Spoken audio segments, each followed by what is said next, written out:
Hey guys, tonight we're slipping back nearly 1,000 years to a time when surviving winter wasn't about cranking up the thermostat or complaining about wind chill on your commute. It was life or death, and usually not in your favor. You're walking through the outskirts of a muddy village in late November, somewhere deep in medieval Europe. The crops are in, the fields are brown and brittle, and the air bites like it's got something to prove.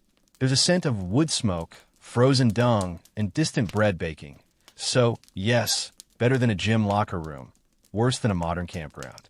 You're not royalty.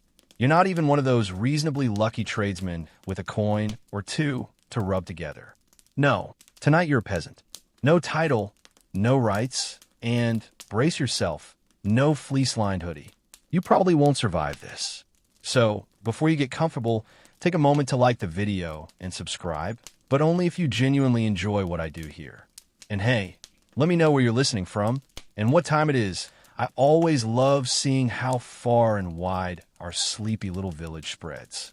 Now, dim the lights, maybe turn on a fan for that soft background hum, and let's ease into tonight's journey together. You trudge across a crust of icy mud, eyes squinting against the sun that's already giving up the day. In the fields around you, stubby stalks of rye, wheat, and barley jab out of the ground like splinters from a worn-out broom.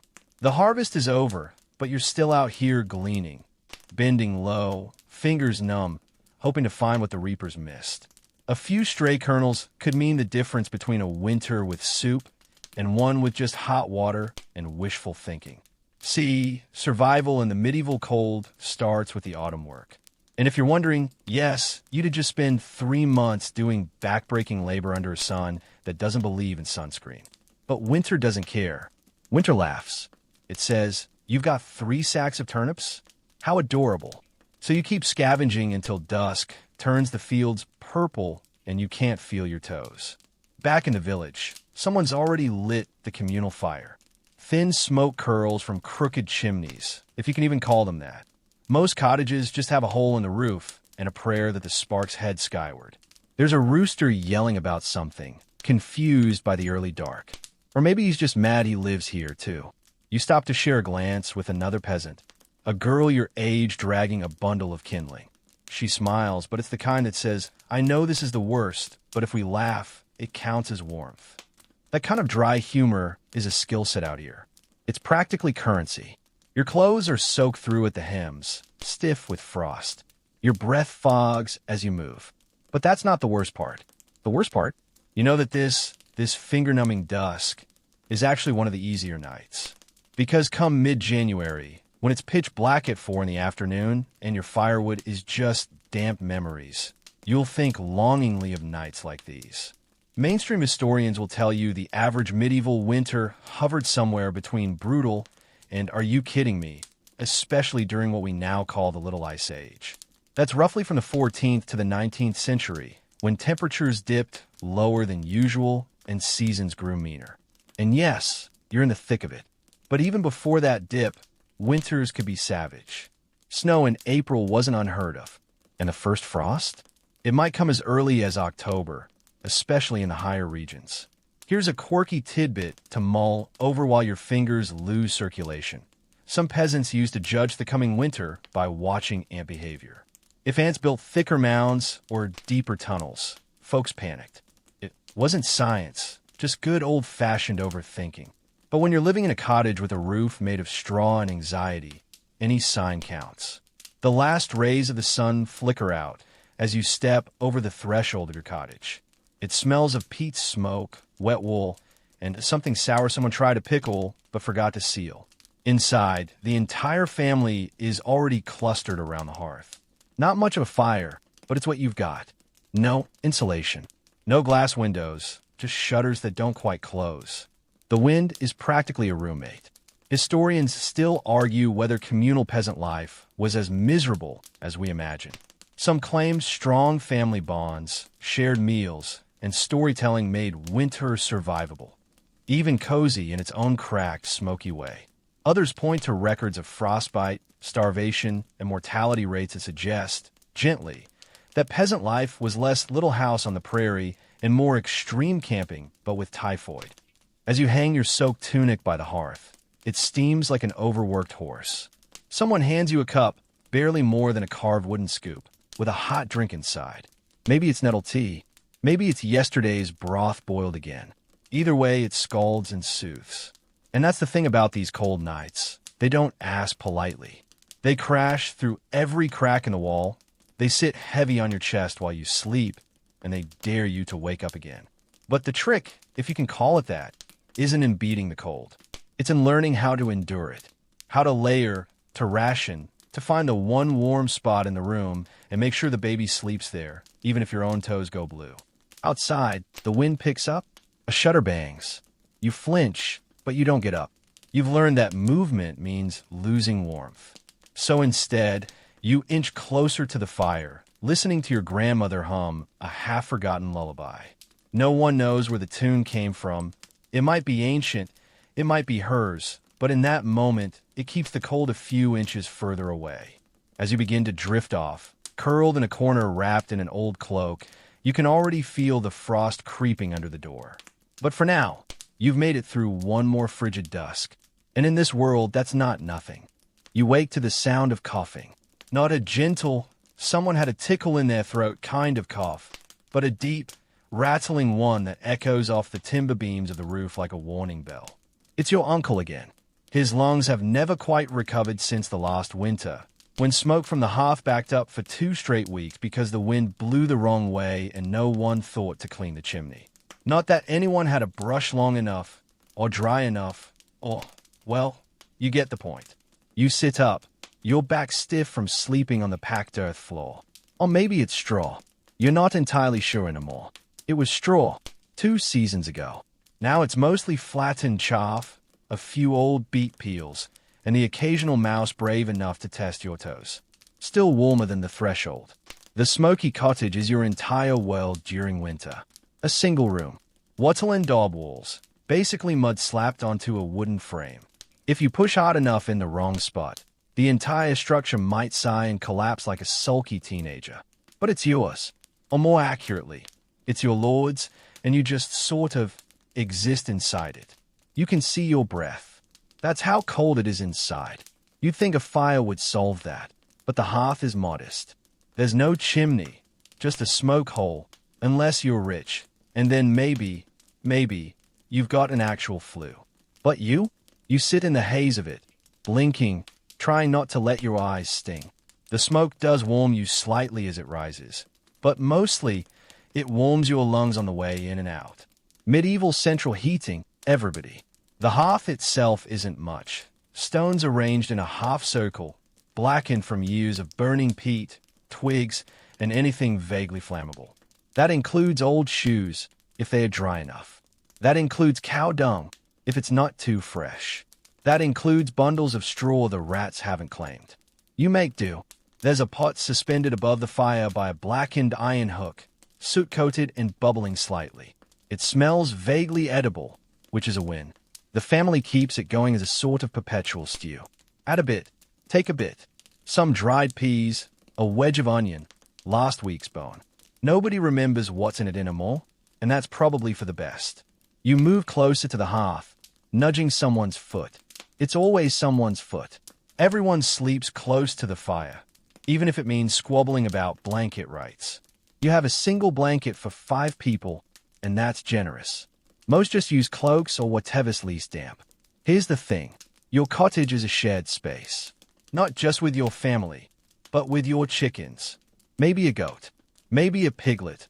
If you're lucky, and unlucky at the same time. Why? Body heat. The animals aren't pets. They're heating devices that squeal. It's not cozy. It's not cute. It's pragmatic, and also kind of gross.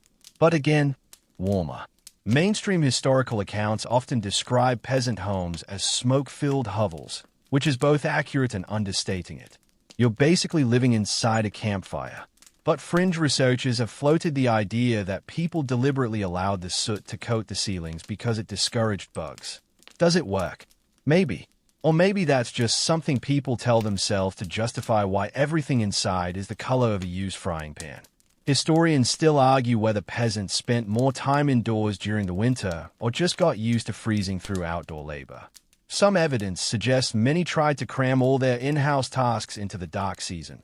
Spinning thread, mending clothes, sharpening tools, just so they could minimize exposure. But when you need to fetch water, chop wood, or check the animals, the cold doesn't exactly RSVP. It just barges in, demanding attention. Your father groans and rises stiffly to check the fire. He adds a few more peat bricks, stolen from yesterday's pile under the eaves. You were saving them for the colder nights. But this one feels cold enough to justify the theft from future you. The walls of the cottage creak in protest as the wind picks up. That's normal. The wind has a personal vendetta against medieval houses. It howls and sneaks through every crack and knothole. You've plugged them with rags, wool scraps, mud, whatever's handy. Still, the wind laughs. It always finds a way. A baby starts crying. Not yours, but it might as well be. Privacy doesn't exist here. Someone shushies the little one, wraps it tighter in a fur that once resembled a rabbit. Or badger. Who knows anymore? The fur is stiff but warm. And yes, it smells like old rain.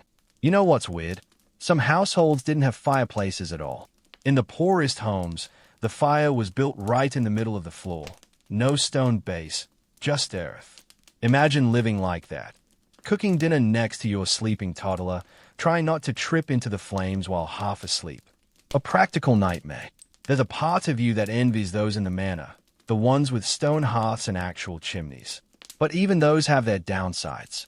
Big houses mean big spaces to heat, and stone holds the cold like a secret. Even the lords shuffle around with cloaks, foot warmers, and enough mulled wine to float a ship. Meanwhile, you're figuring out how to toast a hunk of coarse bread on a stick over the flame. It catches fire briefly. You blow it out. It's still edible. Kind of. The bread is hard enough to qualify as a weapon. You chew anyway. Here's a fringe tidbit to warm your thoughts. In some parts of Europe, people believe that keeping the hearth burning throughout the entire 12 nights of Christmas would ward off evil spirits. One spark dying meant misfortune. So during that time, someone had to stay up, eyes heavy, stick in hand, nudging the embers until morning. Hope you drew the short straw. You poke at the fire. Embers crackle. Sparks rise like tiny ghosts and disappear into the gloom above. Smoke curls toward the rafters and lingers like a memory. Someone starts humming. Again, that same old tune. It's the only lullaby anyone remembers. But somehow, it keeps the shadows soft. You curl back into your corner, cloak pulled tight. The wind hisses outside, but you've survived another night in the smoky belly of this beast of a cottage. And you'll do it again tomorrow. Because here, warmth isn't a luxury. It's a victory. You wake before dawn, teeth chattering, legs curled tight like a hedgehog trying to hibernate inside a soup bowl. The fire has sunk into a bed of pale gray ashes, and the chill isn't just touching you. It's pressing down on you, a full-body insult. You try to move your foot. It feels like it's made of wood. Not the poetic kind. More the you might be down a toe or two by February kind. Time to get dressed. And by dressed, we mean layering every single thing you own that doesn't have active fungus on it, which might not leave much. First comes the linen shift.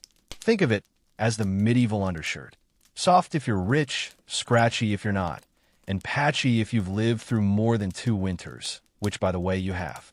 Next comes your second shift, or your cousin's shift, or someone's ex-shift that was found behind the firewood pile. No one asks questions. Then, the wool tunic. It's heavy. It smells like a combination of sheep and smoke, which is actually pretty standard for your entire wardrobe. Wool is magic, though, water-resistant, thick, and surprisingly warm, even when damp. You pull it over your head, the coarse fibers scratching your neck like an affectionate hedgehog. You add another layer, a second tunic, this one stitched together from mismatched bits of older tunics. It's like a patchwork quilt, if that quilt had a grudge and occasionally stabbed you with a rogue thorn still embedded in a seam. Your legs get wrapped in hose. Not like modern tights. These are more like fabric tubes that cover from thigh to ankle, held up with strings tied to your belt. If they slip, you trip. And you will trip. Everyone trips. It's a rite of passage. Then the outerwear. A cloak. Wool. Again, thick as old bread and twice as stiff. Fastened with a pin at the shoulder, It doubles as your sleeping blanket and emergency privacy curtain when the neighbor walks in without knocking. You also sling on a hood, which covers your head, neck, and most of your ego. It's less fashion statement, more survival shell. Your shoes? Let's be generous and call them that. Technically, they're turn shoes, stitched from leather, flexible, and about as waterproof as a wet sponge. Stuffing them with straw helps. So does wrapping your feet in cloth first, though that only works if the cloth isn't already frozen stiff from last night's foot sweat. You slip them on and wince. One toe is definitely mutinying. Now comes the real problem, gloves, or the lack of them. You tie rags around your fingers and hope for the best. Mittens exist, sure, but unless you traded something valuable or stitched your own from scrap, you're going barehanded, baby. And yes, snow will find you. It always finds you. You finally step outside into the bleak blue of pre-dawn. Everything's frozen. The well bucket is stiff with ice. The fence creaks when you lean against it. Your breath fogs, hovers, and then vanishes like the hope you had of feeling your knees today. Clothing, for peasants, isn't about variety. It's about layering and not dying. Most people had 1 or 2 outfits total. You wore one while washing the other, assuming you ever got to wash anything. Winter laundry, by the way, is its own comedy. Scrubbing clothes in freezing water, then hanging them on a line where they freeze solid like woolen planks. Historians still argue whether most peasants actually clean their clothes regularly or just let them air out over time. The smart money's on option B. Here's a fringe fashion fact for you. In some villages, folks would sew dried herbs, like lavender or wormwood, into the seams of their clothing. Why? Supposedly to repel lice and other freeloaders. Did it work? No idea, but it definitely made you smell more like a salad, which in this case was an upgrade. You head to the animal pen. The chicken coop door creaks open like a grumpy ghost, and the hens give you that look that says, "Why are you up already?" You gather eggs with frozen fingers, whispering apologies when one slips and cracks in your palm. That's a whole meal gone. By now, your layers are doing their job. You're not warm, per se, but you're not shivering violently anymore. The trick isn't to get toasty. It's to hold in what little heat your body produces. Keep the wind out. Keep your limbs moving. Don't sweat, because if you do, the moisture turns your clothes into wearable ice packs. Fun. You pass the smithy, where someone's already started hammering. Steam rises from their shoulders as they work. The smith's got the warmest job in the village and the worst lungs by age 40. Swings and roundabouts. You spot a few kids racing along the edge of the field, wrapped in capes made from old feed sacks. They shriek with delight as they skid across frozen puddles. Their faces are red with cold and joy. Children don't notice the ache as much. Or maybe they just haven't had enough winters to lose the novelty yet. One elderly woman sits by the church steps, unraveling a wool sock and knitting it into something new. Possibly a hat, possibly an aggressively lumpy scarf. She catches your eye and nods. Her smile is toothless, but warm. "Where your heat on the inside," she says cryptically, or maybe that was just a hallucination from your undercaffeinated, overchill brain. You trudge back to your cottage, feeling slightly more human now. Your cloak flaps in the wind like a tired flag. Inside, the hearth's been rekindled. You peel off your outer layer, steam rising like you're some kind of boiled vegetable. Someone offers you a seat near the fire, and you take it gratefully. Historians still argue how much variation there really was in peasant clothing across regions and social ranks. Some say there were distinct class indicators even in small details, dyes, stitching styles, fur linings. Others argue that fashion was largely dictated by climate, material access, and how many winters your last tunic survived. Probably both. What's certain? Peasant style was utilitarian. It was survival couture. And if you made it through a January with your fingers intact, you were basically a runway model in wool. You curl your toes inside your straw-stuffed shoes. Still cold, but manageable. Your breath is no longer a cloud. And for a brief moment, you almost feel comfortable. That is, until someone reminds you it's laundry day. The floor groans under your knees as you push aside the loose boards and reach down into the damp, musky dark. Your hand touches the cold lip of a wooden lid, slick with condensation, and you lift it. A gust of earthy air wafts up, sharp, sweet, and a little fermented. Welcome to the root cellar, your winter fridge, pantry, and survival bunker all rolled into one. You're not alone. Someone always goes with you into the root cellar. Not for company, though that's a bonus, but for safety. Slipping on mossy stairs and knocking yourself out next to the last edible turnip? That's how winter legends begin, or end, rather. Plus, you need help hauling things up. Nothing down here is light or pleasant. Your feet descend onto packed earth.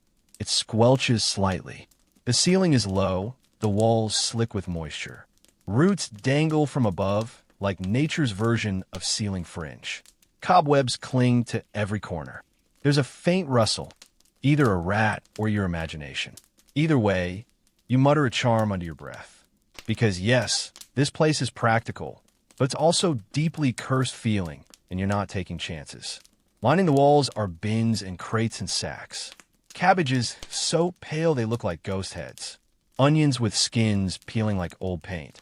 Carrots as twisted as your uncle's storytelling habits. And then there are the turnips. Always turnips. Some too soft. Some alarmingly hard. A few have started to sprout despite the dark, like they're trying to escape this cold pantry life. You'd join them if you could. You reach into a bin and pull out a withered apple. Not great, but better than nothing. You bag a few more, testing their weight. Each one is a gamble. Will it be edible? Will it be mush? Will it scream when you bite it? Kidding. Mostly. Root cellars are marvels of medieval peasant ingenuity. They're dug below the frost line to keep food cool, but not frozen, using the earth's natural insulation. The air is humid, which helps prevent shriveling. Straw, sand, and ash are layered between vegetables to keep rot from spreading. It's not pretty, but it's effective. Some people line shelves with dried leaves. Others coat vegetables in clay or wax. Historians still debate whether certain storage methods were widespread or just regional experiments. Either way, if you've managed to squirrel away enough food in one of these, you've earned yourself a fighting chance. Here's a quirky trick. In some places, people stored apples with potatoes to keep both fresh longer. Apparently, apples release ethylene gas, which can slow sprouting. Of course, it can also speed spoilage if done wrong. So it was a bit of a culinary coin toss. But again, when you're already gambling with frostbite and wolf sightings, what's one more risk? You spot a strange-looking jar tucked into a corner. It's sealed with wax, and inside is something yellowish-green and floating. Pickled cabbage? Fermented mystery? Aunt Elspeth's healing onions? You don't ask. You just don't. With arms full of vegetables and hands growing numb from the chill, you ascend the steps and blink into daylight. The sky's still gray. The air smells faintly of snow. You've survived the cellar and returned with supplies. Kind of big deal. Inside the cottage, you unload onto the table, a board resting across two stools.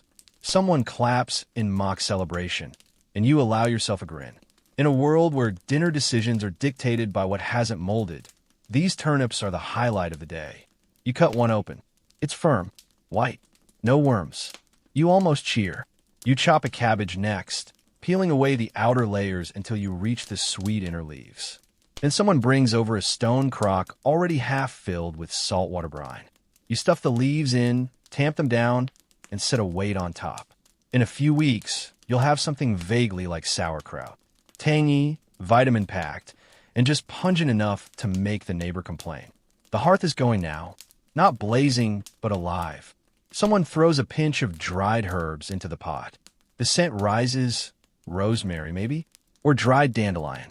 Either way, it softens the smell of overworked cabbage and tired feet. Here's a curious historical tidbit. Some medieval root cellars doubled as emergency shelters. Not in the nuclear bunker sense, more in its freezing and my roof collapsed sense.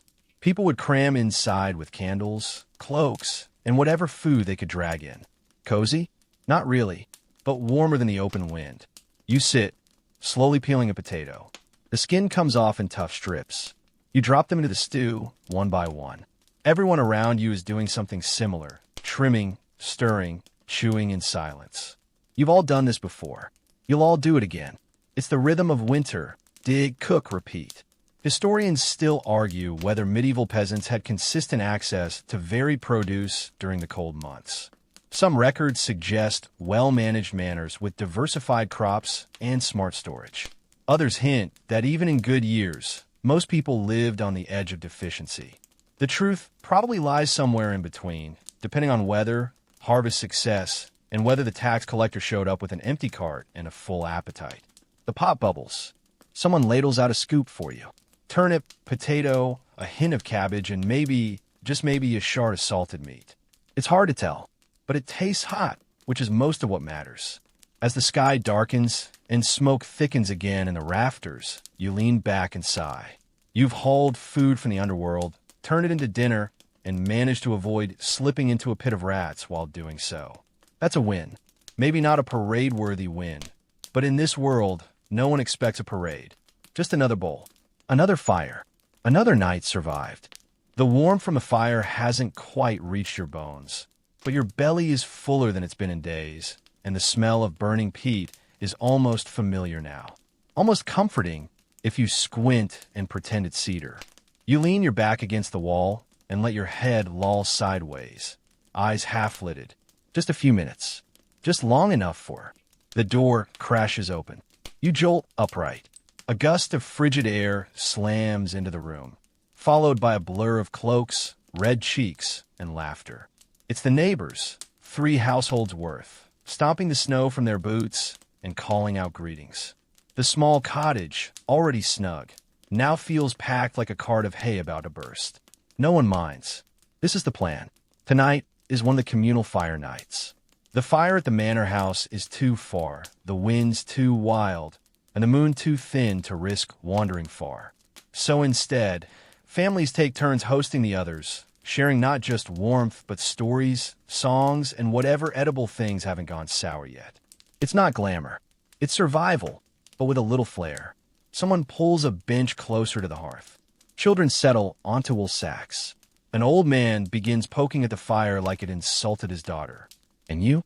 You shift over to make space for someone's granny, who smells of mint and sheep grease and might just tell your fortune later, depending on how strong the drink gets. Here's the truth. Body heat is a community asset. 1 fire for 10 people is far more efficient than 10 fires for 1. The science is solid. Even if the logistics mean you're wedged between 2 cousins who snore at alternating rhythms. Mainstream historians often highlight these communal evenings as key to peasant survival. Not just for the warmth, though that certainly helped, but for the morale. Winter isn't just about cold skin. It's about cold minds, slow hours, creeping despair. Shared laughter keeps the wolves outside, and the ones inside, too. Speaking of wolves, someone starts telling a story about a traveler eaten just beyond the tree line. You roll your eyes. It's the same story every week. Supposedly, the man ignored his mother's advice, took a shortcut, and ended up as a very unpleasant chew toy. Moral of the tale? Always listen to your mother, and never walk alone near the old Roman road. Classic. You sip from a shared flask, spiced ale, maybe, or just warm water with some leaves steeped in it. It burns in a good way. Beside you, someone starts playing a hurdy-gurdy. Badly. You can barely hear the notes over the rising chatter, but no one seems to care. In the corner, a game starts. Stones, bones, a dice carved from antler. Gambling isn't officially allowed, but these nights, no one watches too closely. Wagers are modest. Extra firewood, a strip of cloth, maybe even the right to pick first from tomorrow's stew. It's not about winning. It's about doing, moving your hands, stretching time into something less grim. And here comes a bit of medieval weirdness. In some villages, the host family would toss herbs into the fire for good luck. Not for the smell, though that helped, but to ward off evil spirits, restless ghosts, or creatures in the smoke. Fringe belief? Maybe. But when your walls creak, your shadows flicker, and your cousin swears he saw something watching through the shutter, you start throwing in sage, too. Just in case. Someone coughs. A few heads turn. These days, a cough is currency. It can mean a bad cold, or something worse. No one says it out loud, but you shuffle slightly farther from the sound just in case. Medieval social distancing at its finest. Still, the mood holds. Children chase each other around the hearth. Two women argue cheerfully about who sings worse. A dog steals someone's bread, and everyone pretends not to notice. Then a story starts, the kind that slows the room down. An old woman with more wrinkles than a year-old apple begins speaking. Her voice is soft but strong. She tells of a winter so fierce the rivers froze hard enough to walk across, and how her father lit a fire on the ice just to prove a point. Historians still argue whether such tales are exaggeration or memory. But you listen. She goes on about how the village survived on turnips and pine bark stew, and how, when hope was thinnest, they danced anyway. Not out of joy, out of defiance. Everyone's quiet, even the hurdy-gurdy player. Because here, in this dim room lit by a struggling fire and human closeness, stories are heat. They fill the cracks between your ribs. They remind you that people made it before, and so might you. Someone throws more wood on the fire. Sparks pop like tiny fireworks. Shadows leap across the walls. The room glows orange, then softens again into deep red. The scent of smoke, sweat, and something almost sweet, honey maybe, hangs in the air. Here's your quirky fact of the night. In some regions, people believe that laughing too loudly around the fire would invite mischievous spirits. So they'd end every laugh with a mock apology to the flame. Not out of fear, just out of habit. Superstition, after all, is the medieval version of insurance. As the evening winds down, people start dozing in place. Heads slump against shoulders. A dog curls up under someone's legs. A child is bundled in a spare cloak and gently tucked beside the hearthstones. You stretch, yawn, and pull your cloak tighter. It's still cold, but you're not alone. And, somehow, that makes the night easier to bear. You close your eyes to the sound of quiet breathing, popping wood, and someone muttering in their sleep about stolen eggs. You let the warmth of bodies, fire, and folklore carry you into sleep. Tomorrow, the wind will return. But for now, you're wrapped in more than just wool. You wake to the sound of a spindle dropping on the packed earth floor. It's not a loud noise, but in the early morning silence of a winter cottage, it may as well be a church bell. A quiet groan follows, then a muttered curse. Your sister again, trying to spin flax into thread with half-frozen fingers. You glance over. She's sitting cross-legged, hunched in layers of wool and frustration, re-rolling the flax fibers onto the dropped spindle as if they personally offended her. You rub your eyes. The fire's out again. Of course it is. There's no sleeping enduring medieval winters. There's no lounging. No snow day. You don't have to go to the fields, sure, but that just means your work shifts from outdoor suffering to indoor tedium. Because inside, there's plenty to do. You can't afford to idle. Not when clothes wear out, tools break, and trades wait for spring to resume. So today's job? Domestic labor. Specifically, spinning. The drop spindle is a deceptively simple tool. Just a wooden shaft with a whirl, a sort of weight, near the bottom. You pinch some flax fibers, start the spindle turning, and draw the fibers out as it spins. The twist strengthens the thread. It's ancient, effective, and about as exciting as watching frost form on a window. But spinning isn't optional. Everyone needs clothes. Thread makes clothes. Clothes keep you from freezing to death. See the logic loop? You drag your own spinning tools out of the corner and begin. The spindle wobbles in your palm. You try to keep the rhythm steady. Draw, twist, spin, wind. It takes practice. Your first threads were lumpy as goose droppings. Now they're only slightly uneven. A big win. A child is mending a tear in a cloak with a bone needle. Someone else is twisting ropes from horsehair. Your mother's at the loom, weaving wool into coarse cloth. She squints in the low light, muttering a prayer under her breath to avoid mistakes. It's not just about saving time. It's about saving resources. Every wasted thread is a sin against the collective effort. Historians still debate how much textile work was done in winter versus other seasons. Some claim women spun year-round, during brief moments of rest. Others argue winter was prime production time, long nights, fewer farming demands, and a need for extra garments as the weather worsened. Either way, your numb hands confirm that yes, this is when the work happens. The candle on the table flickers in protest. Tallow, not beeswax, because you're not made of money. It smells faintly of meat and regret, but it gives just enough light to see by. You lean in, letting your breath warm your fingers for a second before returning to the task. Spinning isn't glamorous, but it can be soothing. Once you find your rhythm, your mind drifts. You think about the green of spring grass, about that one summer when you nearly fell asleep in the hayloft, about the fair, with its colors and noise and smells that weren't turnips. But the spindle brings you back. Every time, someone hums a song, old, slow, and probably half lost to time. No one knows the full lyrics. It doesn't matter. The tune winds around the room like thread around your spindle. Even the youngest start mouthing along. Here's your quirky tidbit of the day. In some parts of medieval Europe, spinning was considered so essential that women were buried with their spindles, even if they'd never married or had children. In one village, spinsters, literally, women who spun for a living, were said to continue their work in the afterlife. Imagine that, eternally spinning by ghostlight.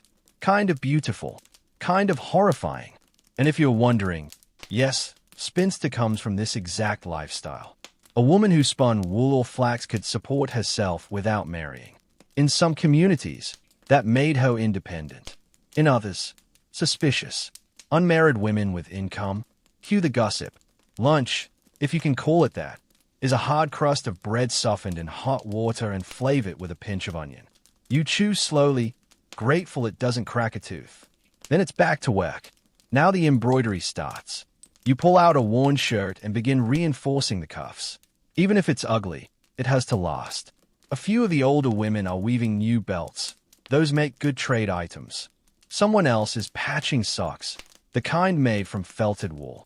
Spoiler, they're still cold, but better than nothing. Historians still argue about the domestic economy of medieval peasant life. How much was truly handmade at home, and how much was bought or bartered from traveling peddlers? The truth likely varies. In your village, every thread you wear was spun by someone you know, maybe even you. And then, a quiet shift in the air. You glance at the window shutter. Snow. Thick, wet flakes clumping together like breadcrumbs. A few kids race outside, shrieking with glee. You shake your head. Snow means more damp, more cold, more trouble.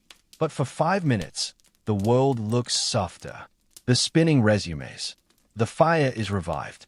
The spindle turns. And yes, the work is endless. But there's pride, too, in every stitch, every thread, every patch. These small acts of creation are acts of defiance. You're not just surviving. You're crafting your survival one fiber at a time. As the day drags into gray evening, your lap is full of thread.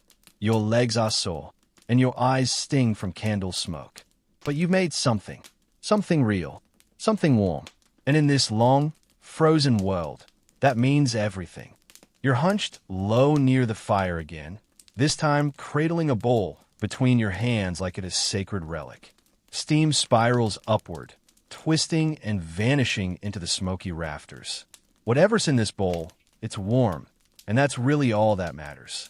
You take a sip, and it scalds your tongue, but you don't flinch. You savor the burn. It's a reminder that, for tonight at least, you're not entirely frozen inside. The meal? Pottage. Again, a medieval classic. It's the stew that never ends, simmered endlessly in a blackened pot over the hearth.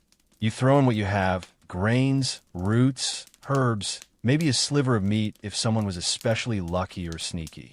Then you cook it until it's no longer distinguishable from porridge. Or cement, depending on the recipe and optimism levels.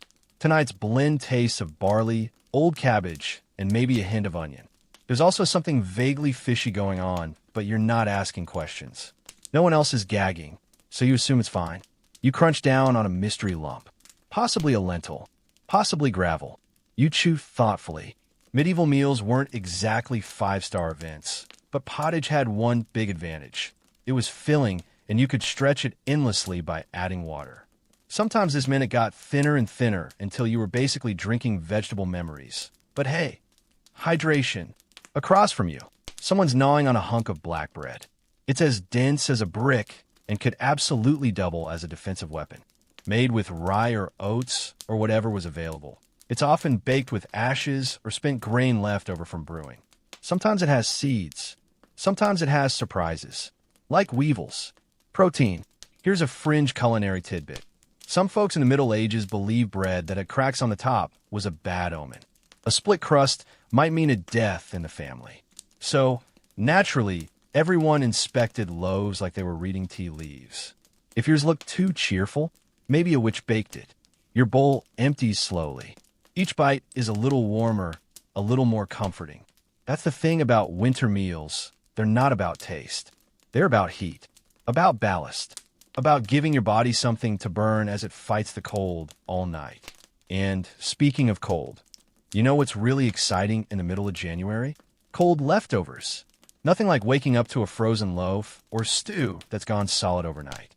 You have to hack at it with a knife and reheat it by the fire, hoping it doesn't taste like yesterday's ashes. Spoiler, it usually does. Someone pulls out a tiny jar, precious stuff. Preserved herbs from last summer. Dried mint, maybe, or thyme. Just a pinch in the pottage lifts the flavor from punishment to mild surprise. These herbs were dried on rafters in the warmer months, saved in small cloth bags, or even pressed in a fat to keep them from molding. It's a subtle form of culinary rebellion, a taste of sunshine when everything else is gray. Historians still argue whether most peasants had consistent access to herbs and spices during winter. Some say only wealthier households had that kind of stockpile.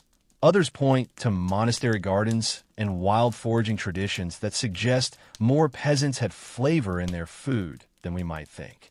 It likely depended on the region, the weather, and whether your cousin accidentally took all the dried dill. After dinner, someone passes around a pot of hot liquid. It might be ale, or beer, or something pretending to be either. Low alcohol, weak, slightly sour, and safer than the well water, which froze last week and might have also contained a frog. You sip it anyway. Warm liquid is warm liquid. Here's the thing. Your winter diet is about not dying. That's the goal. Nutrients come from what you stored. Onions, beans, cabbages, dried apples if you were lucky. Protein is harder to come by. Meat is a treat. Dried fish? If you live near a coast, maybe. Eggs? Not often. Chickens slow down in winter, like everything else with sense. Sometimes, someone gets clever and mixes sawdust with flour to stretch it further. Sometimes, someone gets desperate and eats a shoe. True story, recorded in famine years. But tonight, the pot's still half full. That's a miracle worth toasting. One child slurps too loud. Someone else spills a spoonful and tries to lap it off their tunic. You all pretend not to notice. There's a quiet etiquette at the peasant table. Don't waste, don't gloat, don't cry over spilled stew, unless you drop the only carrot. A dog sits at the corner of the hearth, hoping. Its eyes say, "I've never eaten in my life." Its mouth says nothing. You toss a bone. It devours the thing like a vacuum with fur. You sit back, bowl empty, stomach pleasantly full, or at least tricked into feeling that way. The fire crackles softly. Someone burps, then mutters an apology to St. Lawrence, patron of cooks and barbecues, though that last bit came later. The meal's done. The scraps are tucked away or scraped into a slop bucket for the pigs. The pot is topped off with water, ready to become tomorrow's dinner. Again, you rest your hands over your belly and stare into the coals. This meal was nothing fancy, but you're alive, your toes are mostly warm, and your breath still missed gently in the room instead of clattering out in gasps. That's enough, because here's what no one tells you about medieval winter. It's not just about surviving the cold. It's about surviving the emptiness, the hunger, the sameness. Each meal, no matter how plain, is a celebration that you made it through another day of wind, snow, and wondering what else you can boil in a soup. And the best part? You get to do it all again tomorrow. The wind keens like a banshee outside, curling under the door, clawing at the shutters. Inside, it's only slightly warmer, and only because your body heat is being slowly leached by the 10 other people crammed into the room. But tonight, you're not spinning thread or hauling firewood. Tonight, you're whispering prayers. And not just the church-approved kind. Your grandmother, seated closest to the hearth, has begun her quiet muttering. At first it sounds like she's talking to herself. Then you recognize the rhythm, the familiar blend of Latin and something much older. It's a protection charm. Against frost, against spirits, against whatever is out there, howling in the dark. You watch her hands move, 3 small knots in her scarf, tied tight, then untied in a pattern you couldn't repeat if you tried. She spits into the fire, not disrespectfully, but as a warning. Then she passes around a twig of holly and tells everyone to touch it. You don't question it. You touch it, just in case. This is what winter does to people. It doesn't just chill your bones. It pokes holes in your certainty. You can wrap yourself in wool and prayer in equal measure and still feel exposed. So, you turn to everything. Saints, sprites, old rites, and half-remembered charms. Faith and folklore live side by side here. Sometimes holding hands, sometimes arguing loudly in the corner. Mainstream religion, of course, is everywhere. Every Sunday, you shuffle through slush and frost to sit in the wooden church, nodding along as Father Bernard drones through sermons. He warns against pagan customs with a voice that could sour milk. But even he mutters extra prayers when the wind screeches too sharply, and you've seen him drop salt across the church threshold more than once. Historians still argue how much paganism really lingered in peasant life by the High Middle Ages. Some insist that old beliefs were fully absorbed into Christian practice. Others point to the sheer persistence of rituals like fire blessing, tree offerings, and seasonal superstitions. What's clear? Most peasants didn't see a contradiction. Lighting a candle to St. Bridget and hanging a rowan charm above the door weren't opposites. They were insurance. Tonight, you join in. You recite the Pater Noster, then tuck a charm of dried rosemary into your belt pouch. Your mother ties red thread around the bedposts, murmuring as she works. Your uncle traces a cross on the wall in soot, then tosses salt over his shoulder. The baby is anointed with garlic oil. It smells horrible. It's apparently for protection. You nod like this makes sense. It kind of does. You remember last winter, when a child in the next village died in her sleep, taken by frost demons, people said. The priest blamed illness. The wise woman blamed poor charms. Everyone agreed it was awful, and everyone added an extra rowan twig to their door wreaths the next day. Here's a fringe belief that still makes the rounds. Some villagers think if you hear your name whispered by the wind on a cold night, it means a spirit is calling you into the woods. If you answer, you vanish. If you stay silent, you're safe. So, when the wind moans tonight and sounds almost like something, everyone falls silent, eyes wide, breath held. Just in case, you sip a cup of something warm, herbal tea, though calling it tea might be generous. Mugwort, perhaps, or yarrow. Bitterness clings to your tongue, but it helps you feel calm. Or woozy. Either way, you're less likely to run screaming when the shutters bang. The wise woman down the lane, Agnes, with her one good eye and 12 cats, once told you to sprinkle ash around your threshold on the solstice night to confuse the spirits. They can't cross it if they don't know where it begins, she said. You believed her. You still do. So tonight, you press ash into the corners of the room with your fingertips. Someone tells a story. Not the happy kind. The old kind. The kind that ends in warnings. There's a spirit, they say, that comes in the depths of winter, when fires are low and the snow is deep. She wears a veil of ice and walks without leaving tracks. If she finds your hearth cold, she taps on the door. If no one answers, she enters and blesses the house with stillness, permanent stillness. But if your fire's lit, if your home smells of rosemary and iron and you've been kind to strangers, she passes you by. No one speaks after that. For a while. Then, someone hums again. A song you don't quite recognize. It might be religious. It might be older. The lines are strange, twisted like tree roots. But it keeps the air from feeling heavy. You glance at the fire. It's low again. You rise, add another log. Sparks jump. The shadows dance. You breathe easier. Because here's the truth. You're not just keeping warm. You're keeping watch. Medieval winter nights are long. Longer than anyone likes to admit. And in the deepest part of them, When the wind howls and the moon hides, belief becomes your second blanket. Faith is warmth. Ritual is armor. And superstition, well, maybe it's just memory, wrapped in caution. You settle near the hearth, tucking your legs beneath you. The charm in your pocket is still there. The red thread holds. The fire glows. Outside, something moves in the snow. Just a day. Probably. You don't check. The wind dies down by morning, replaced by a hush so complete it's almost suspicious. When you push open the door, your breath catches, not from cold this time, but from the strange, quiet majesty of it all. The snow has transformed the village into something storybook. Roofs blanketed in white, trees heavy with frost, smoke drifting lazily upward like sleep itself never ended. But you're not admiring the view for long, because today isn't just another day of spinning, scraping, or fetching firewood. Today is Yule. The snow muffles everything but laughter as you head toward the largest hall in the village, following the trampled path left by your neighbor's boots. Already, someone is banging on a drum, badly. Children shriek, not in fear for once, but joy. For a few short days, the rules loosen. The manor opens its doors. The ale flows. The food, well, it still tastes like turnips, but there's more of it.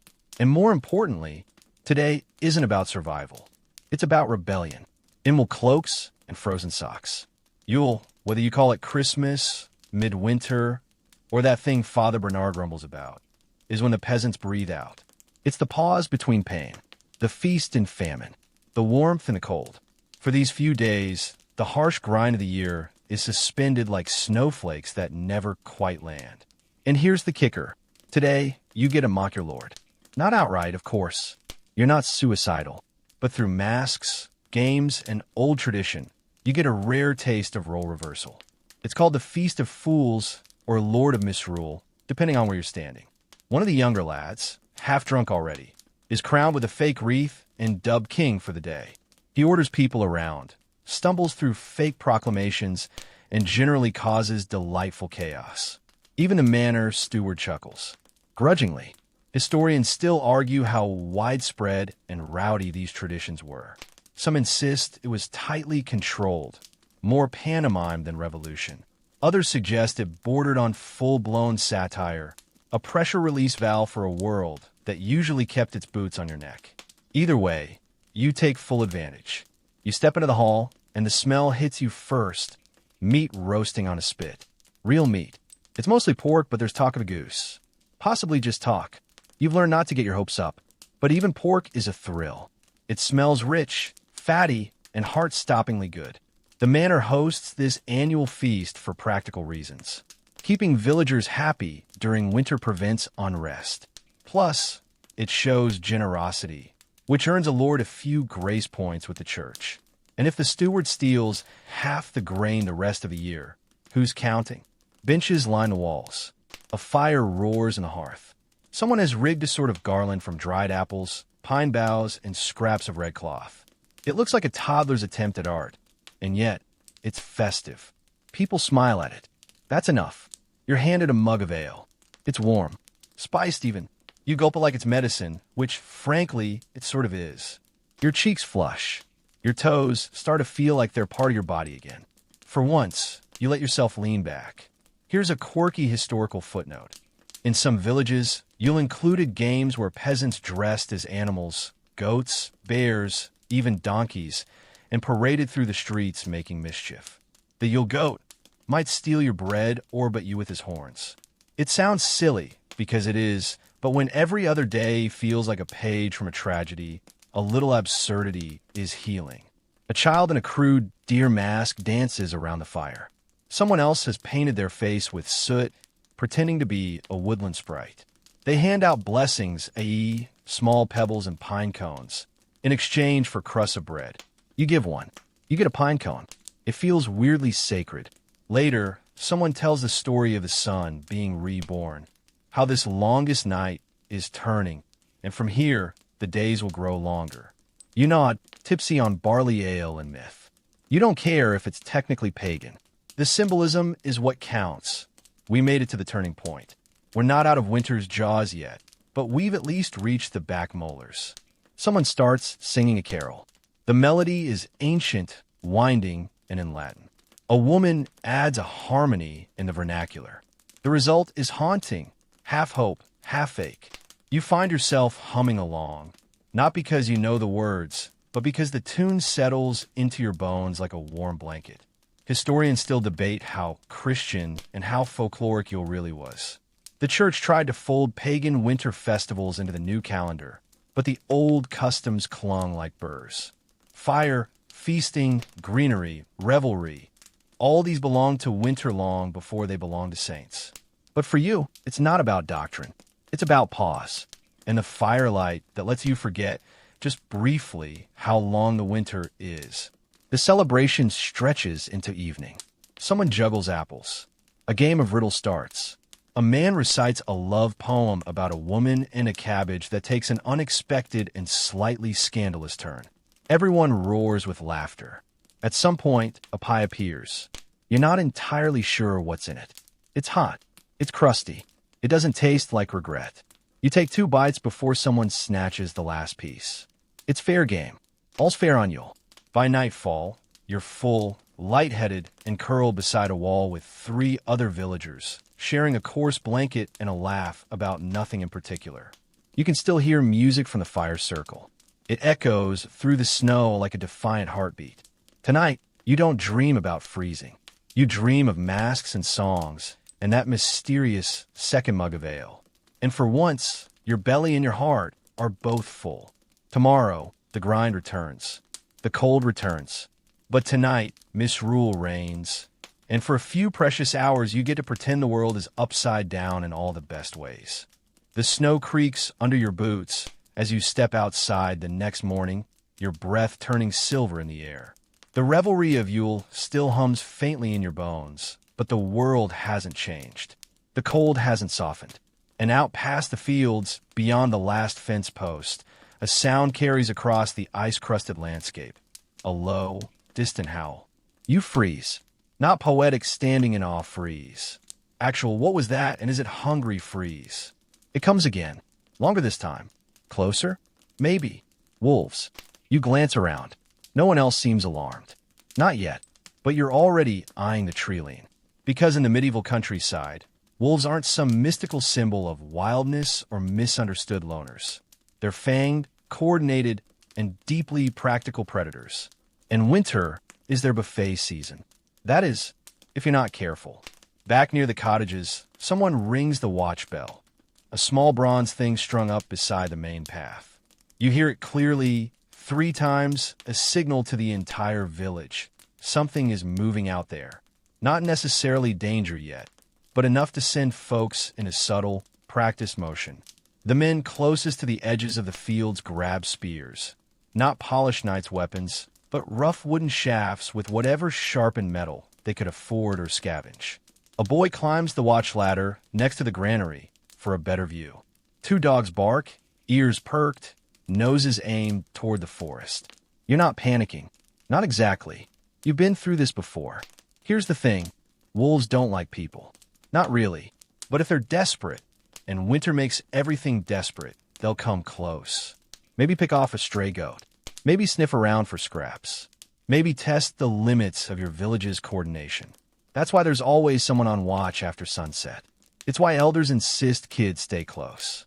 It's why the hedges around the fields are thick, thorny brambles, not decorative. Wolf deterrence grown by generations. Historians still argue whether medieval villages truly faced frequent wolf attacks, or whether the stories grew with time, like fish tales. Some point to bounties and royal edicts. Kill the wolves, save the livestock. Others argue most villages were well defended and sightings were rare. But if you ask your village, they'll list names, dates, and scars. Because the fear is real. Someone calls out. Movement, just a fox darting across the snow. False alarm. Everyone exhales. You do too. But it's a reminder. Winter doesn't just test your shelter and food supply. It tests your borders. You walk along the outer edge of the village, where crude wooden fences and stone piles mark the last human line before the wild begins. A few villagers are reinforcing a gate with extra boards. Not because a wolf would respect a gate, mind you, but because you respect the illusion of boundaries. Here's a quirky tidbit for your medieval danger files.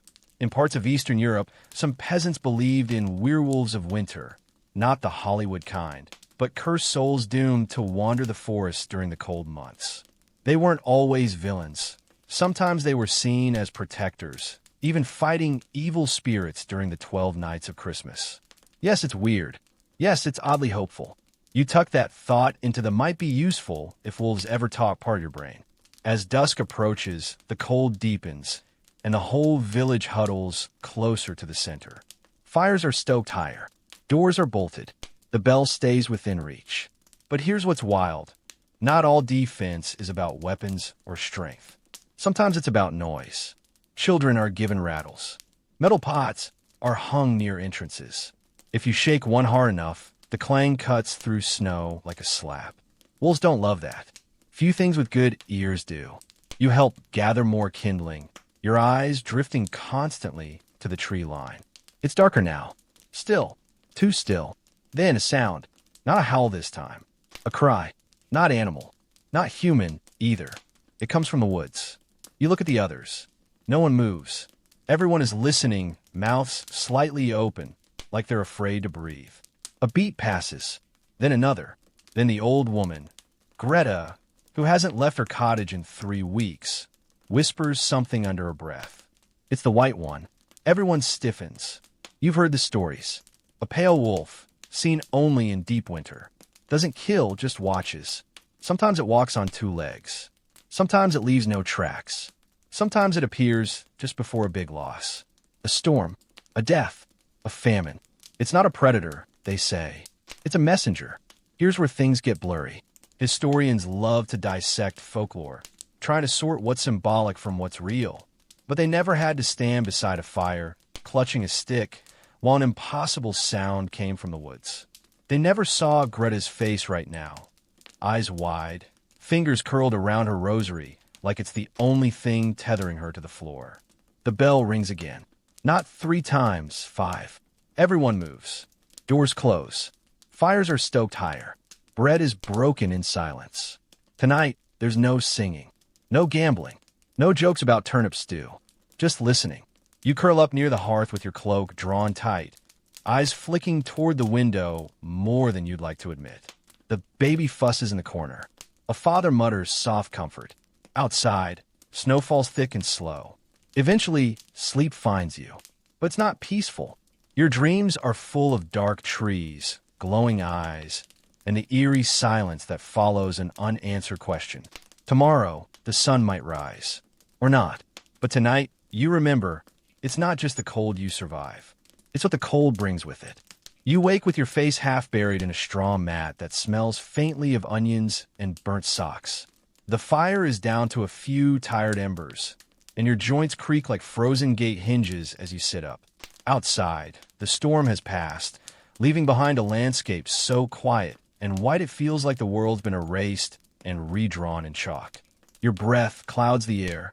The frost has crept in along the walls, tracing jagged little veins along the edges of your bedding. One of the shutters has cracked. The cold presses in through the gap like a nosy ghost. You shiver, pull your cloak tighter, and glance around. Most of the cottage is still asleep, but someone else is already up, fumbling with an object in the ashes of the fire.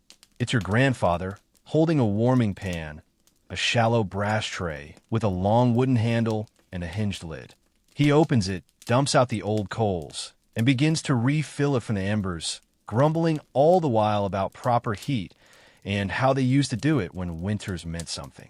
You watch as he slides the pan beneath someone's bedding, probably your aunt's, who still insists her feet never defrost properly until spring.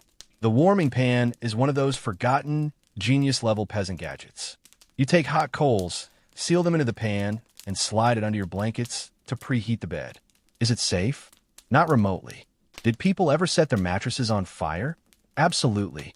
But was it worth it to not feel like your feet were being slowly, cryogenically preserved?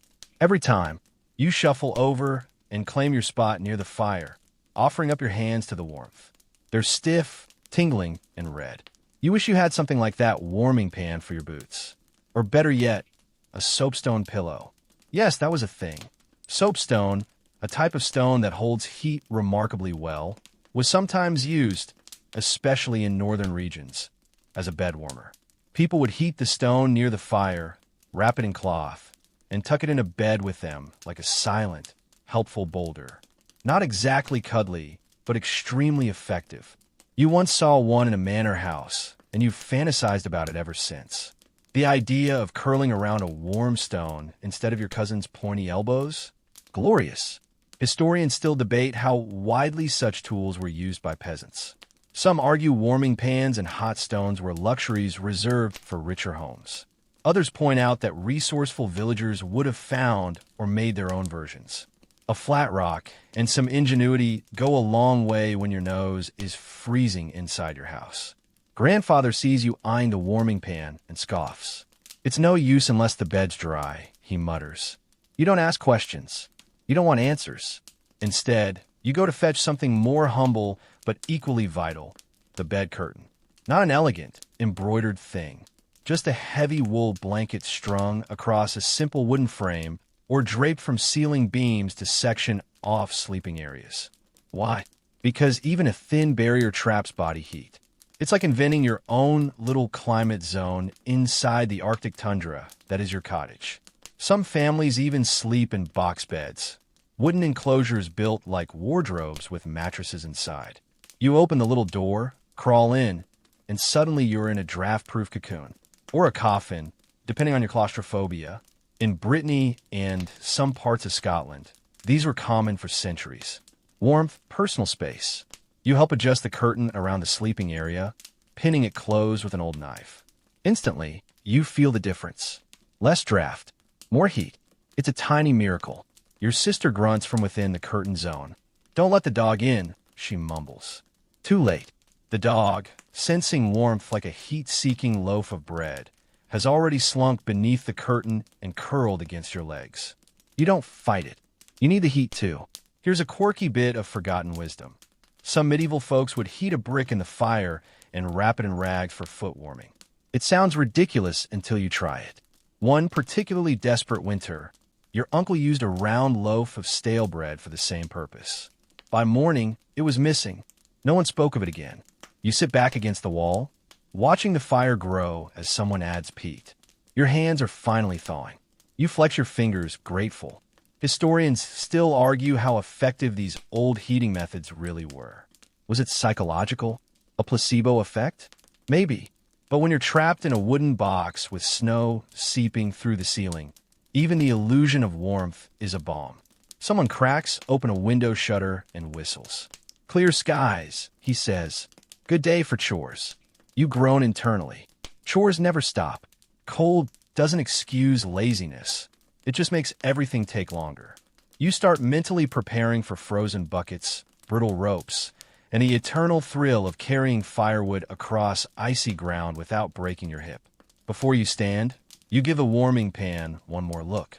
It's old, dented, possibly dangerous. But today, it kept someone's feet from turning to icicles. It's not high-tech. It's not elegant. But like everything in your winter world, it's clever. Clever like pinning your socks under your shirt, so they stay warm before putting them on. Clever like layering 3 hoods because hats aren't enough. Clever like sleeping next to the bread dough to keep it from freezing overnight. These aren't luxuries. These are survival tricks, and they're passed down, practiced, refined, each winter engraving its lessons into your bones.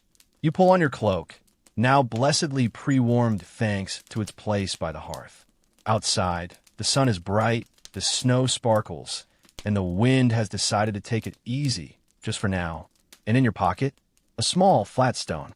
Not quite soapstone, not magical, but it holds heat like a secret. The wind has let up, but the cold hasn't. It just lingers now, settled into the bones of the village, lying in wait like a lazy predator. But today, you've got a different defense lined up. Not fire, not fire, not even a hot brick. No, today's shield is a steaming mug of something dark, murky, and slightly suspicious. You take a sip, immediately regret it. Mugwort tea. You try not to gag. It's bitter in a way that suggests the plant wasn't quite meant to be consumed. You power through, because your aunt swears it warms the blood and wards off bad spirits. You're not entirely sold on either claim, but when your toes haven't felt fully attached in a week, you'll try just about anything. You're not alone in your herbal experiment. Everyone around the hearth is cradling a cup of something. Some are drinking nettles boiled down into a greenish sludge. Others prefer dandelion root, dried last summer and roasted till it smells faintly of sadness and date. And then there's the show-off in the corner sipping on meadowsweet, which allegedly soothes aching joints and calms nerves. You'd be jealous if his face didn't twitch with every sip. Welcome to the medieval pharmacy, where the ingredients are foraged, the dosages are guesswork, and side effects include mild hallucination and oops, that was deadly nightshade. But herbs aren't just desperate attempts at flavor. They are medicine, tradition, hope in plant form. You remember helping your grandmother dry bundles of sage, thyme, and mint last summer. She hung them upside down in the rafters, tied with string and labeled with tiny wood carvings. Some for digestion, some for fevers, some for cold melancholy, which she described as that feeling you get in late February when everything tastes like root vegetables and death. Historians still debate how accurate medieval herbal knowledge was. Some records show surprisingly advanced understanding. Certain plants were used effectively for wounds, digestion, even as mild sedatives. Others suggest it was more guesswork and tradition than science. But either way, it mattered, especially in winter, when herbs were all you had left besides prayer. Today, the herb of choice is mugwort, believed to stimulate circulation and chase away chill. You're not sure it's working. Your feet still feel like frozen sausages, but it does make your stomach feel warm, even if your taste buds are staging a quiet rebellion. Here's a quirky tidbit. Some villagers used to sew herbs into their clothes, not for scent, but to ward off illness. It was believed that sickness floated in the air, and strong-smelling plants could cut through the bad humors. Lavender sachets in undergarments. Garlic necklaces for children. One man even tucked dried marjoram into his hat to keep his thoughts warm. You're not entirely sure that's how thinking works, but he swore by it. You glance at the bundle of herbs near the fire. It's a winter mix, dried rosemary, mint, and woodruff tied with flax. Whenever someone coughs, someone else tosses a bit into the fire. The smoke is sharp and oddly comforting. It stings your eyes, but it does make the cottage smell less like boots. Over in the corner, the village herbalist, an older woman named Mathilde, has set up shop. She's got a small basket of dried roots, a mortar and pestle, and a scowl that could curdle milk. People approach her with problems: coughs, joint aches, strange dreams. She nods, listens, hands out odd-smelling poultices wrapped in cloth, and occasionally says things like, "Chew on this but do not swallow." Comforting. Mathilde gives you a tiny cloth packet. "For warmth," she says. "Steep it, but not for too long, or you'll start seeing dead relatives who aren't dead yet." You thank her politely and make a mental note to steep it for exactly 5 seconds. Here's something even the historians agree on. Alcoholic herbal tonics were everywhere. Mulled wine, spiced ale, even beer with added mugwort or wormwood. People drank these not just to stay cheerful, but to fight off illness. And if they got tipsy along the way, all the better. It was called medicinal. You pass around a small cup of ale spiced with yarrow and what might be cinnamon. It tastes slightly better than mugwort, though only by a margin you'd describe as barely legal. Still, your fingers feel a bit less numb. The real value of herbal brews, though, ritual. The act of preparing the herbs, the slow boiling, the pouring of cups, it's meditative. It turns cold days into something tolerable. It gives structure. It gives intent. You're not just waiting to freeze. You're doing something about it, even if that something tastes like compost tea. Someone next to you unwraps a salve, goose fat and rosemary. They rub it on their hands with a grimace. You remember once trying a mix of honey, mustard seed, and tallow on your feet. It worked? Technically. You didn't get frostbite. You did smell like a spiced roast for 3 days. Historians still argue how many of these treatments were effective and how many were just better than nothing. Truth is, both mattered. When warmth is rare and illness prowls like a wolf, even false comfort can be life-saving. You finish your tea, set the cup down, and blow gently on your fingertips. The herbs didn't change the world, but maybe they changed this moment. Just enough. You rise, shoulders a bit looser, joints a bit less stiff. You tuck a bit of rosemary in your sleeve, not because it will ward off plague, but because it smells like summer. And in winter, that's medicine. You're lying on your back, cloak bunched under your head, eyes fixed on the thatched ceiling above. A single cobweb shivers in a draft, catching the firelight in a delicate silver arc. You're not cold, well, not shivering cold, but the kind of cold that sits behind your ribs and hums like a low note you can't shake. The kind that settles in your thoughts more than your limbs. And your thoughts? They're already wandering ahead. Spring. You picture it, not with a smile, but with something closer to ache. Long days in the fields, sure, but also warmth. Sunday green. Mud, glorious mud. The kind you hate in October, but crave in February. The chance to sweat without risking hypothermia. You imagine your fingers in the soil again, pushing seeds deep, watching life emerge from frozen ground. It feels like a story someone told you once, not something you actually lived. But you have lived it. You remember, and you will again, if the frost loosens its grip. You glance at the corner of the room where the tools are stored. The wooden plow handle, the rusted sickle, the grain baskets.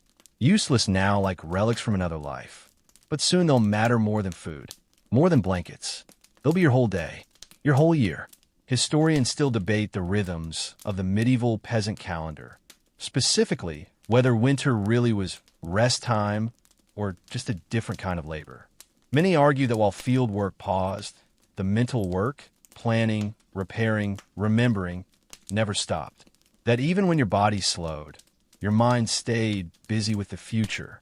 And as you lie here staring at the ceiling, you understand exactly what they mean. Your brother is murmuring beside the fire, scratching shapes in the ash with a stick. He's muttering about planting signs, moon phases, animal behavior. That one night when the stars jitter, just so. He's not alone in this. Almost everyone you know has a theory about when a plant. Some say it's about saints' days. Others swear by omens. A fox crossing the road, a sparrow nesting early. No one agrees, but everyone agrees it's serious. You roll onto your side and whisper, "Do you think the frost's done?" He doesn't answer for a moment. Then, not yet. The brook's still talking at night. You know what he means. The brook near the chapel freezes solid in true winter. When it thaws enough to gurgle again, it's a sign the freeze is backing off. Right now, it's silent. You sigh. Of course. Here's a quirky tidbit from last year. Your neighbor planted her peas a full 2 weeks early because she had a dream about St. Fiacre standing in a wheat field. She got a decent crop, too. Now she's the local oracle. You plan to ask her what she dreams about this spring.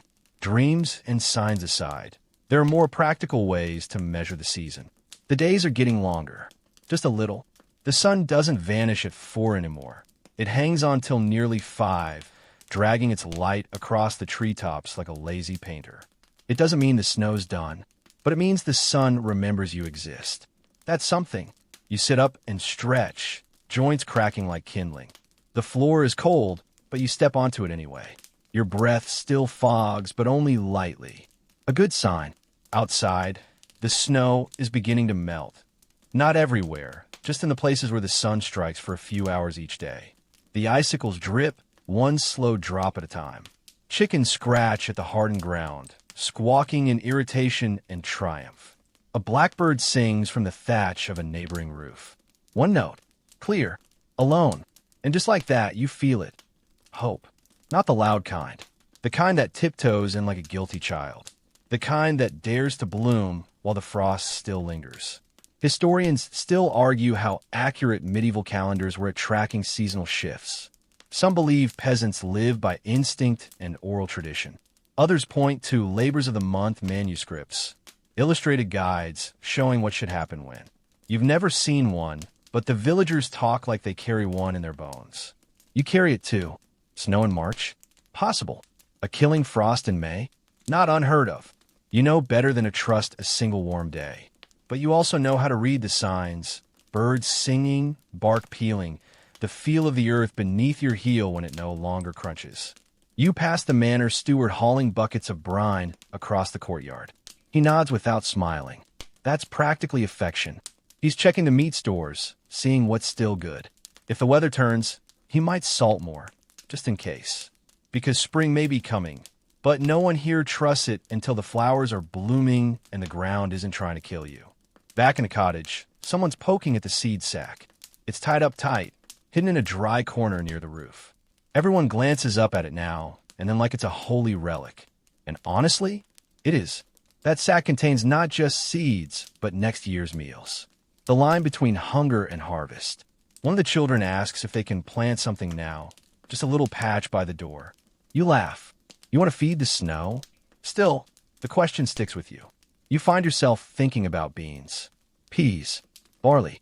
You picture the rows, the green, just a few more weeks. Maybe. You settle back in your cloak, sip a cup of thin soup, and stare at the door. You can almost smell the earth again, dark, wet, full of promise. You can almost see the sprouts, feel the sun on your face, hear the creak of the plow. Not yet, but soon. It starts with the oatcakes. You notice one's gone from the stack in the corner. Just one, flat, dry, wrapped in cloth to keep it from going soft. You count again, still missing. You glance around the room. No one says anything, but you can feel the shift, the way silence turns from sleepy to sharp. No accusations. Not yet. Just a quiet tension that hums between breath and glance. There's not much left. You're nearing the end of winter. Yes, but that doesn't mean relief. In fact, this late winter, early spring, is often the worst stretch of all. The stores are lowest. The ground is still too hard to plant. And the body, after months of poor meals and cold nights, is running low on everything it needs to stay sharp. Strong. Kind. They call it the famine season, or the spring hunger. It's not dramatic like a war. It's not fast like a fire. It's slow, dull, a wearing down of will. The food dwindles, one crumb at a time, and no one talks about it much. Because if you don't say it, maybe it's not real. Maybe you'll wake up and the larder will be full again. Maybe you eye the root basket. It's sad. A few wrinkled onions. One potato with a soft spot. A turnip you've named and possibly befriended, because no one's brave enough to eat it yet. The pottage pot hangs above the fire, bubbling thin and clay. No one's added anything to it today. There's nothing left to add. Someone mentions bark, not as a joke, as a possibility. You've heard of it before. People stripping the inner bark from pine trees, grinding it down, and mixing it into flour. Not for taste, for bulk, to stretch dough, to feel like you're eating something. Historians still argue whether bark bread was ever widely consumed or just a last-ditch effort recorded in famine chronicles. But there are enough accounts to believe it happened. Finland, Norway, Scotland. Some recipes even survive. And yes, people got sick from it. But not everyone. And that was enough. You stare out the window. The trees sway gently in the wind. And for the first time, they don't look like shelter or fuel. They look like bread. You shake the thought away. There's still grain left. A handful of barley, a cup of oats. Enough for one proper meal. Maybe two. But soon, someone will have to choose. Eat it now, or wait for planting and hope it grows. That's the real cruelty of the season. You need the grain to survive, but also to restart. Eat too much, and you doom the future. Plant it all, and you starve now. You ration like a gambler with a losing hand, bluffing against nature. In the corner, a child chews on a piece of leather. It used to be part of a shoe. It's been boiled twice. It's not food, but it keeps the mouth busy, gives the stomach a target. Someone else mashes dried nettles into a paste. It smells green in a way that makes you feel slightly more awake. You'll eat it with bread if there's any left. Without complaint. Without joy. And here's a truth.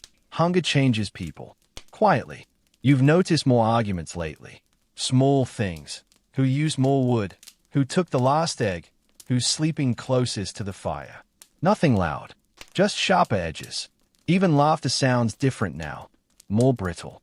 People are still kind, but the kindness comes with effort, not ease.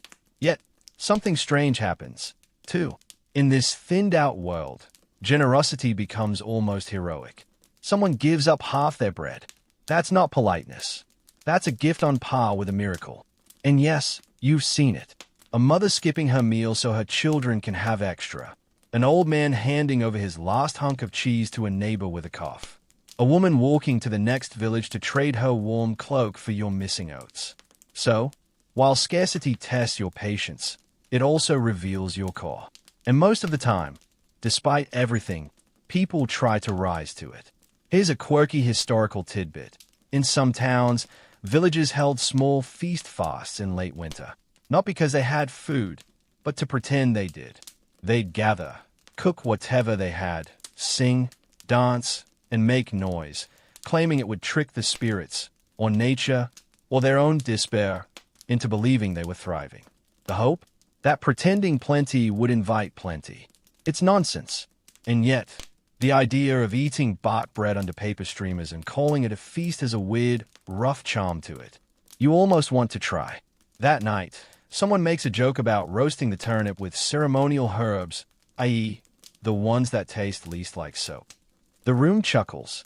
Someone else says, "Let's throw it a wedding first. It's been with us long enough." More laughter.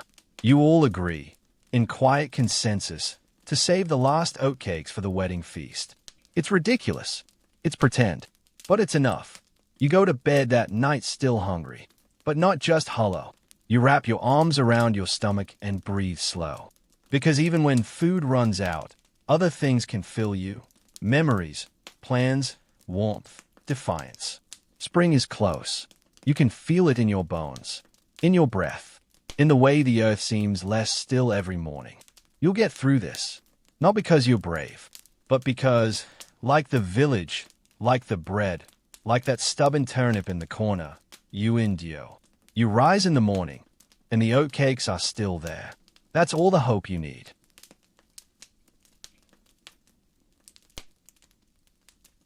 The cold is still there, sure, but today it feels different. Less like an enemy and more like a tired old guest who's finally gathering its things to leave. The morning light seeps in through the shutters, golden and soft, like butter melting over bread. You stretch, blinking, and for once your breath doesn't fog in front of your face. Outside, the snow is patchy now, melted in places, revealing the brown, beaten ground beneath. You step through the doorway and your boots squelch. Not crunch, squelch. Mud, glorious, oozing mud. You laugh under your breath. Who knew soggy dirt could feel like a miracle? Chickens cluck noisily as they peck through thawed patches. The dog bounds out ahead of you, tongue lolling like it, too, knows something's changed. And overhead, bird song, not just one brave blackbird, but two, three. A whole argument of finches and sparrows, singing as if winter were already forgotten. The air smells different now. Still crisp, but tinged with damp earth, distant moss, the ghost of green things. You breathe in deeply, and it smells like possibility. Inside the cottage, the morning feels more like a beginning than a continuation. The mood is lighter. Someone hums as they poke the fire. Another is kneeling by the storage baskets, measuring grain for planting. No one says it out loud, but you all feel it. You've crossed the line. You've survived. You take stock of what's left. A few oatcakes, a precious scoop of seeds, your boots still holding together, your health mostly intact, and your mind tired but sharper than it was, like iron hammered clean by fire. Here's the thing no one tells you about surviving medieval winter as a peasant. It's not one big moment. There's no drum roll, no victory banner, just the slow accumulation of choices, mistakes, tricks, and blessings, all building toward the simple, stubborn fact that you're still here. Historians still argue whether medieval peasants had a sense of triumph at winter's end. Some say it was just relief. Others argue there was celebration, feasting, songs, even rituals to welcome spring. Maybe both are true, but for where you stand, it's less about joy and more about resilience. A deep, quiet kind. You remember the long nights of smoke and silence, the pottage with mystery lumps, the layers of scratchy wool, the charms tied to bedposts, the one warm corner of the cottage, the frost that crept in through the cracks like a thief. You remember the bark bread conversation, the turnip that no one could bring themselves to eat. You remember how hard it was. And still, here you are. Here's a quirky final tidbit for you. In some villages, they mark the first truly warm day by burying winter. Literally, a child or elder would dress in rags, represent the season, and be chased out of town or symbolically buried under a pile of straw and dried herbs. It sounds silly. It was silly, but maybe you need that kind of ceremony to let go of something that tried so hard to take you with it. You trudge across the melting fields, checking the soil with your heel. Still firm underneath, but softening. It's not ready. Not yet, but soon. You'll dig it with tools that have waited, rusty, but patient. You'll plant seeds that have slept longer than you have. You'll stretch your back under real sun and sweat again. And when the crops rise, so will you. Not as the same person, but as one tested, tempered. You glance back at the cottage, smoke curling up into the pale sky. A neighbor waves. You nod. The sun is higher now. It's weak, but working harder. Like everyone else. You push your hood back, feel the light on your face. You smile, because this is what survival looks like. Not glorious, not clean, but strong, rooted, ready. And now, as the fire flickers lower, as your limbs grow, still beneath the weight of sleep, let the cold recede. Not just from your toes and fingers, but from your thoughts.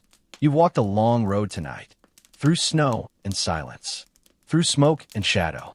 You've huddled in a straw-lined cottage, listened to wolves, tasted bitter herbs, and watched as the sun rose, slow but sure. Your breath is steady now. Your eyes are soft. You've felt what it's like to endure, not with strength alone, but with cleverness, with stubbornness, with a gentle, defiant laughter that even the darkest night couldn't put out. You know now how a layer of rags can feel like armor, how soup made of scraps can taste like hope, how a fire, even small and sputtering, can hold back a world of cold. So rest. Let your muscles sink into the warmth you've earned. Let your mind drift like snow falling gently on old thatch. Let the sounds of crackling wood and slow breathing become your lullaby. Because winter has done its worst. And you're still here. You're still here.